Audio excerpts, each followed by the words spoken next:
সমস্ত টাকা ইবাদত করা হয়, তাই মসজিদ হোক, মন্দির হোক, প্রতিষ্ঠা ইবাদত গাহকে ইসলামে ইজ্জতের নজরে দেখছে। ইনশাআল্লাহ আমরা উল্লেখ করি যে আমাদের ইবাদত গাহ যেটা মসজিদ, সেটাকে আমরা ইজ্জতের নজরে দেখবো। আর আমাদের গায়ের মুসলিম ভাইয়েরা আছে যারা ইবাদত করে, ওই ইবাদতের জায়গাটাও আমরা ইজ্জতের সাথে দেখবো ইনশাআল্লাহ। আবু দাউদ শরীফ की रवायत है, हुजूर सल्लल्लाहु अलैहि वसल्लम ने जो वायदा किया था उससे ये सराहत फरमाई है कि उनकी इबादत गाहें तोड़ी नहीं जाएगी। जो हुजूर सल्लल्लाहु अलैहि वसल्लम যে সাথীদেরকে এই কথা বলতেন, এই কোন জায়গায় যাও, ওই জায়গায় যাওয়ার পরে যাদের সঙ্গে গুরুদরের মোকাবেলা হয় তোমরা জয়যুক্ত হয়ে যাও। জয়যুক্ত হওয়ার পরে তাদেরকে তোমরা অধীনস্থ বানালে তাদের যে এবাদত গাহ আছে, সেই এবাদত গাহ যাতে কোনো ধরনের ক্ষতি যাতে তোমরা না করো। আমার নাই মোতাবিক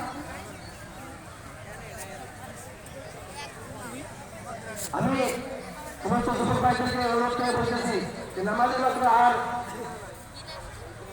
3 মিনিটের সময় বাকি আছে। এই 3 মিনিটের ভিতরে যে অনেক জায়গা আমরা দেখতেছি খালি রয়েছে, আর আমরা অনেকে এদিকে দাঁড়িয়ে আছি, দাঁড়িয়ে না থেকে আমরা খালি জায়গাটা পূরণ করি।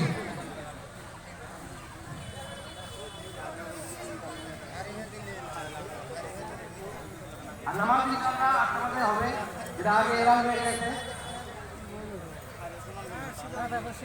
Cara,